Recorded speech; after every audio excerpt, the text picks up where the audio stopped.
Yo, what's going on, everyone? Thank you for checking out the channel today. Today we are going to be playing with the brand new Future Box deck. From what I've been hearing, this is probably the most anticipated deck to come out of the new format because we got so much powerful support for this deck right off the bat. So for those of you that don't know, this deck revolves around Iron Crown EX, which has the ability Cobalt Command, which says that as long as it is in play, all of your future Pokemon except Iron Crown EX will do an additional 20 more damage to the active Pokemon. So this is used to power up things like the brand new Iron Leaves EX, which at base level hits for 180 damage, but with your Iron Crowns, you can start hitting 200, 220, 240, 260, which those are really good numbers to hit in this format, especially that 240 number. But we do fall a little bit short of that 280 for things like, Arc, Tina, stuff like that. So we are maxing out the future booster energy capsules. So not only is this a 20 damage buff to all of the future Pokemon that it gets attached to, because it is a tool, but it also acts as a free retreat card. So there's really no reason not to include 4 of this. It's arguably one of the best cards in the entire deck. So if we do have an Iron Leaves with a future booster on it, and we have our Iron Crowns on the bench, our Iron Leaves can hit 280, which means that it's really hitting most of those damage thresholds. And then because it is a grass type, it can actually hit Charizard EX for weakness, so you actually don't need any power modifiers to one-shot that Charizard. And then some of the other attackers we have in here, we do have, of course, everybody's favorite Iron Hands. This card will honestly continue to be dominant in the format as long as we have one prizers. This card will always see play. Being able to turn all of your opponent's one prizers into potential 2 prize liabilities for them is really good.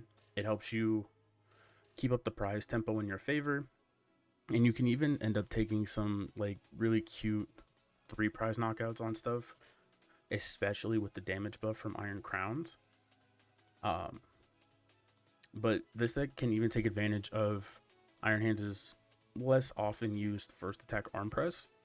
It does do 160 damage, which is 20 less than the Iron Leaves, but it's still nothing to scoff at.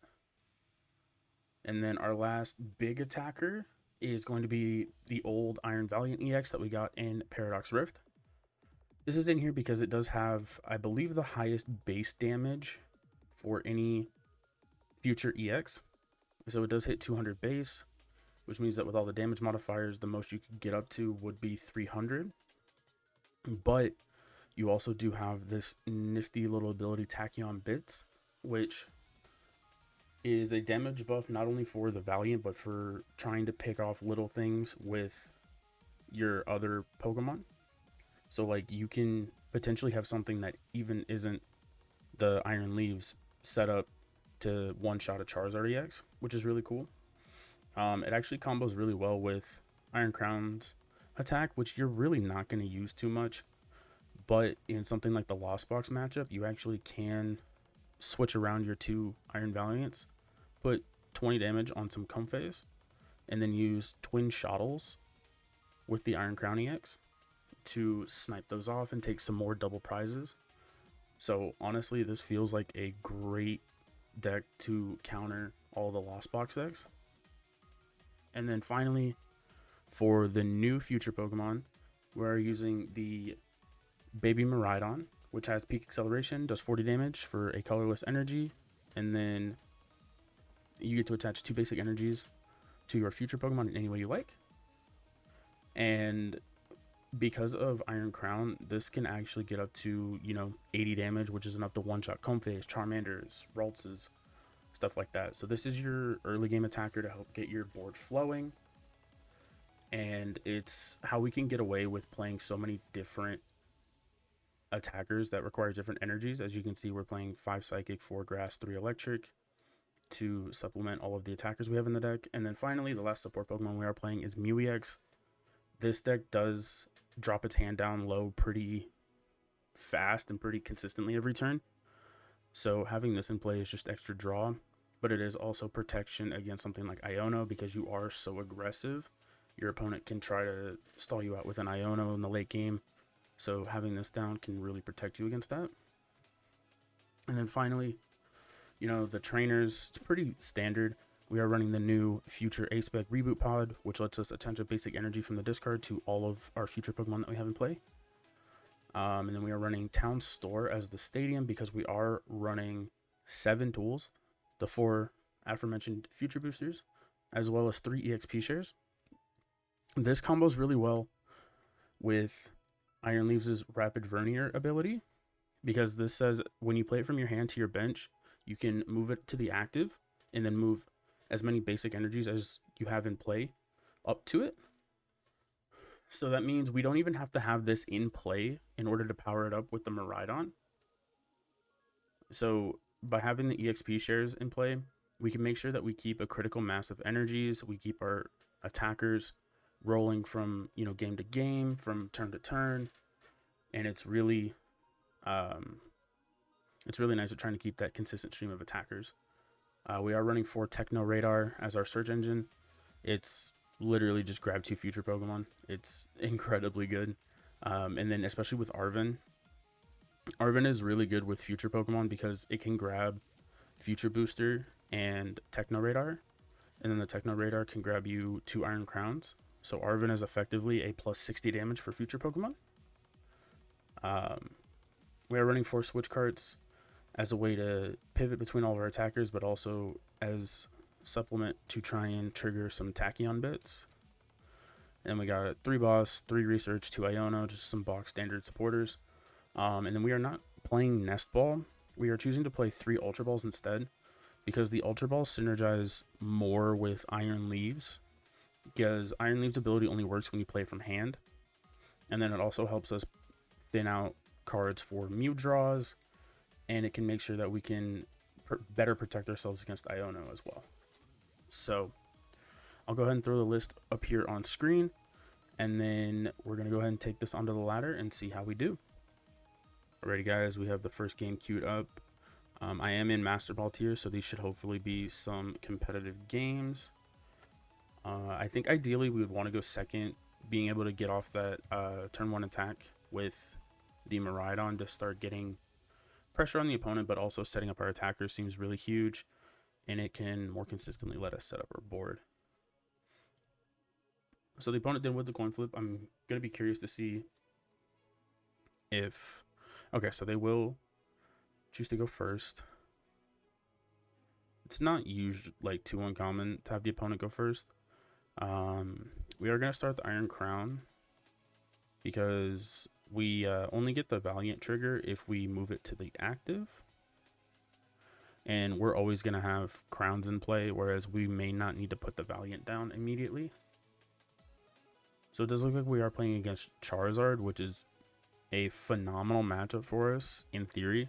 The format is brand new, so we got to start grinding out the new matchups. Our opponent opened up incredibly with double Charmander, Poffin, and Nest Ball.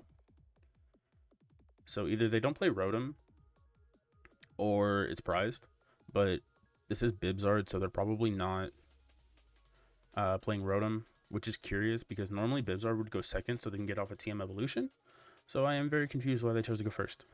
But nonetheless, we're going to go ahead and start off with an Arven. We're going to get off our combo.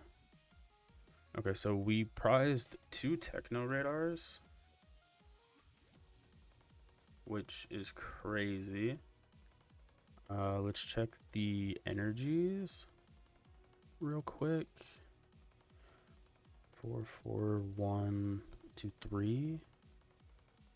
So we prized a Psychic. And then both Town Stores, all the supporters. Did we prize both of the Miraidons? Wow, what a start, guys. Alrighty, we started both, or we prized both of our Miraidons, which really sucks. We are not playing a heavy ball because we don't really have one-of Pokemon. I think the only one-of Pokemon we play is Iron Hands, which we don't really care about trying to get out of the deck. So this is tough. Oh no, the Miraidons are right here. I just missed them. Sorry guys, I'm blind. So we are gonna go ahead and get a Miraidon. So we have Crown, Crown,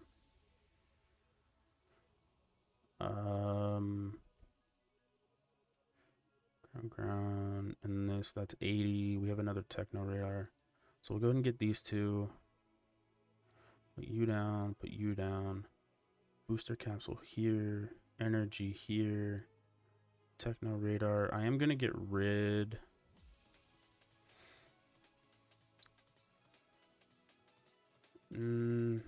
I may not need the vacuum honestly in this matchup. So I am going to keep around the Iron Valiant, and I'm gonna go ahead and pick up an Iron Hands.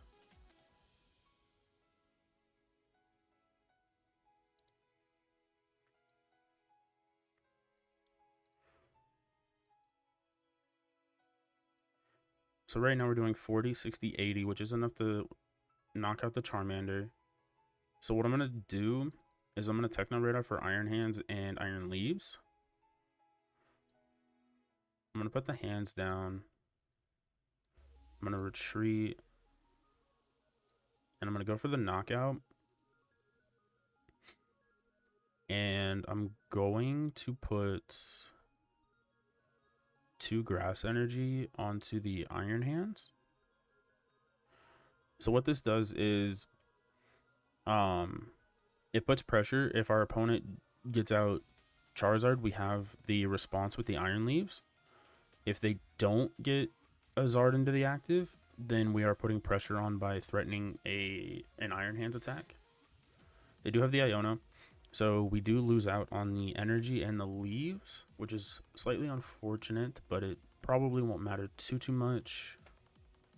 As you can see, we drew into a very nice hand. We're probably gonna put the EXP share here on the hand, so that way when this Miraidon dies, we'll get the electric energy.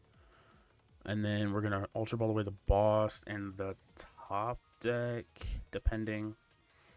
And probably just get another crown. We honestly don't even really need the crown. I don't know. We might get a Valiant. Put the Psychic on the Valiant, and then maybe use Peak Acceleration to put an energy on the hands and an energy on the Valiant, so that way they both have 2. And we're kind of like diversifying the threats. Okay, so our opponent TM Evos and double Bib with a Charmeleon in the active.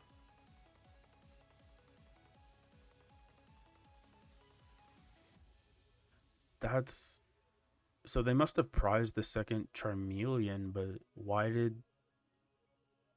Because it has enough HP to survive? Okay, so we're gonna put EXP share down. Since we did top deck a future booster, we're gonna Ultra Ball away this. I'm actually just gonna get the Mew. So we're doing 20, 40, 80. So we'll put the future booster here, so that way we can pick up the knockout. We'll go ahead and use restart, draw 2. We did get an Iono. I think I'm just gonna full send with the research, because I am currently doing 100, so I will knock out the Charmeleon. We still have plenty of energy in the deck, so I think I'm just gonna put one. The Valiant really isn't gonna do enough. It's really just gonna come down to like streaming the leaves. So I'm just gonna full send. We did get a Town Star. We don't really want to put that in play. We did get a Psychic Energy, so we'll put that on this one. Actually, there was probably merit to putting it on the Mew now that I'm thinking about it. Just to threaten, because if they take this one prize and then they go 2-2, the Mew will actually be able to knock out a Charizard at the end of the game. So I should have put it here. But minor mistake. So yeah, we'll just go for the Peak Acceleration. We'll take the knockout. And we will go ahead and get more grass energies. Yeah, honestly, it's just going to be all grass energies. We'll do grass.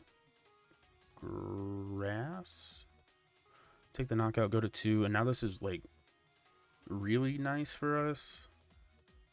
Because now we've taken 2 prizes, which means we can just go Zard and win the game. Or we can go like leaves on Zard, hands on Bib. So evening out the prizes right there is like massive. And the opponent ideally wants to find a boss here to probably take out the Iron Hands. I should have town stored for an EXP share. Okay. I should have town stored for an EXP share, put the EXP share on the Mew. Because right now, this hands is probably target number 1 for them. Because they're doing enough to KO it. And it has all of my grass energies. Yeah, that was a big misplay on my end. Okay, but we're learning. Can't play completely perfect the entire time. But as long as you know what you are looking for and how to recover, mistakes are okay. So our opponent did choose to nest ball for the Radzard, which means that they're intending to go Big Zard into Radzard and then probably put down like double Charmander. Arvin's for Buddy Poffin, so he's going to put down a new Charmander right now. So that was not a boss, and that also did not grab Counter Catcher. So, yeah, they are in a bad spot now. So we're just going to promote Mew, because it has free retreat. We're going to go Town Store. We are going to grab the EXP share. We are going to double check. We do have leaves in the deck. So I honestly can just like, I can thin out a lot of cards. So we're going to go EXP share.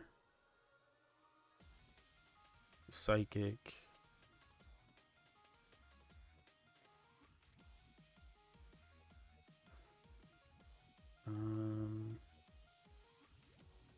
Right now, hands. We want this down actually. So that way hands can hit 160 with amp. Which it was doing beforehand because I'm bad at math. That's fine. I'm gonna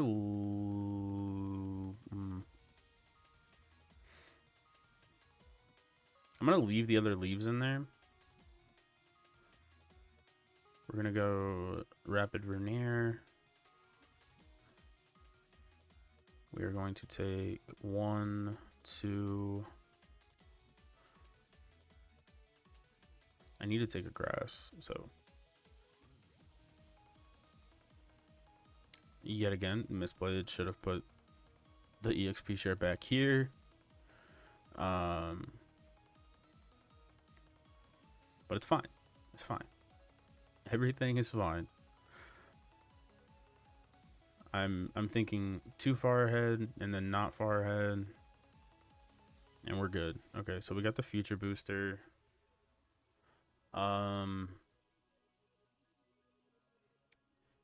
Yeah, I'm in a weird spot. I should have thinned more like I was planning on. Although we're still in a relatively good spot because they can take 2 prizes here and they'll go down to 3. So it means even if we like have an off turn, we can there's the Iono that I was afraid of. So that's actually like really helpful, honestly. We drew the electric energy. But the electric energy is not going to matter. This EXP share. So if I was playing optimally, this me would have had an EXP share on it last turn. And then this turn, this would have had the other EXP share on it. So you know, semantics. And then we would be able to take the KO on this with the hands for game, but your boy was not paying attention. Arven is cool. If we played energy switch still, that would have been funny. I might just go for peak acceleration, honestly. Oh wait, we have reboot pod. Yeah, we have plenty of energy. So yeah, we should just have the game here then. So we go Miraidon. We attach. We Arven. We grab reboot pod and booster. We're gonna go booster, reboot pod. 1, 2, 3, 4, and 5. We are going to retreat once the game catches up. And then look at this damage, guys. Amp you very much. 200 damage for the last 2 prizes. So as you can see, this deck has a really good Charizard matchup. Even if you misplay like I do, you still get, you know, it's still really easy with the leaves. And then like even if he was playing the Pidgeot version, we still have the hands that can take 2 prizes there. So like no matter what the supplemental engine is, hands is going to be able to take care of it for 2 prizes. And then you have the leaves to take care of the big Zards. So if Zard is going to be as popular as we think it is, this might be the deck to keep it in check and might even be good enough to push it out of the format for at least a little bit. But yeah, guys, that was Future Box. Go ahead and tell me what you guys thought about the deck down in the comments, and then I will see you tomorrow for Ancient Box. Later.